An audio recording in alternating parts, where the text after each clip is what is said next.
Hello বন্ধুরা, আজকের আমি হাওড়া স্টেশনে পৌঁছে গেছি।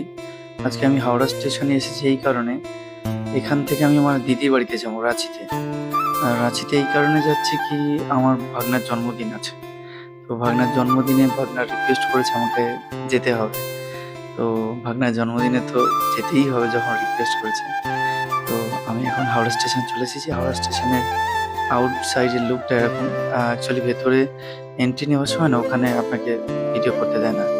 এটা হলো আপনার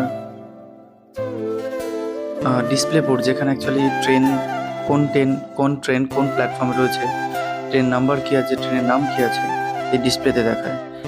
তো আমি এখন এগিয়ে যাব, আমার ট্রেনটাকে দেখাচ্ছি আপনাদেরকে। এটা হচ্ছে রাঁচি, যেটা হচ্ছে আপনার কিরা ইয়োগা এক্সপ্রেস। আর কিছু জায়গায় এরকম লেখা থাকে ট্রেনের গায়ে, যেমন হচ্ছে হাতিয়া হাবড়া। ঠিক আছে, এই ট্রেনের আরেকটা নাম আছে কিন্তু আপনার কিরা ইয়োগা এক্সপ্রেস। ঠিক আছে, যাই হোক, সামনের দিকে এগিয়ে যাওয়া যাক। আমার কম্পার্টমেন্ট কোথায় আছে একটু খুঁজে নিই। তো এই স্টেশনে অ্যাকচুয়ালি আসে না বিভিন্ন লোক, বিভিন্ন রকম তাদের উদ্দেশ্য, তাদের স্বপ্ন নিয়ে তারা হাওড়া স্টেশনে আসেন। যেমন আমার উদ্দেশ্য ছিল ভাগনার জন্মদিনে যাওয়া। বিভিন্ন লোক যেখানে বসে আছে, ওয়েট করছে, তাদের বিভিন্ন জনের বিভিন্ন উদ্দেশ্য আছে। তো আমার এইটাই হচ্ছে কম্পার্টমেন্ট। এই যে আমি ভেতরে ইন হলাম। এবারে দেখুন, ভেতরে কম্পার্টমেন্টে না এরকম 3টে লেয়ার থাকে, একটা আপার সিট, তারপর মিডিল লেয়ার, তারপর নিচের সিট। তো আমার যেমন আমার সাইড আপার ছিল, তো আমি ওপর থেকে এই ভিডিওটা করছি। তো ভেতরে আমি আমার সিটে বসে গেছি।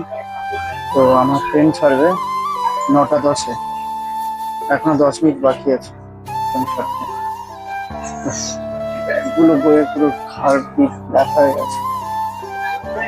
ঠিক আছে, নেমে কালকে সকালে দেখো। কালকে সকালে আমার ট্রেন, ওখানে আমি ট্রেন থেকে নামবো 5:40-এ।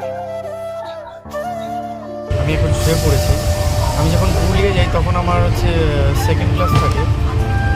তো ওখানে অনেকটা ভালো শোয়ার ব্যবস্থা থাকে, যেমন একটা বালিশ দেয়, একটা বেডশিট দেয় আর একটা ব্ল্যাঙ্কেট দেয়। এখানে কিছুই নেই, এখানে আমার বালিশ হচ্ছে আমার ব্যাগ, আর এটা আমি বাড়ি থেকে নিজে বেডশিট নিয়ে এসেছি।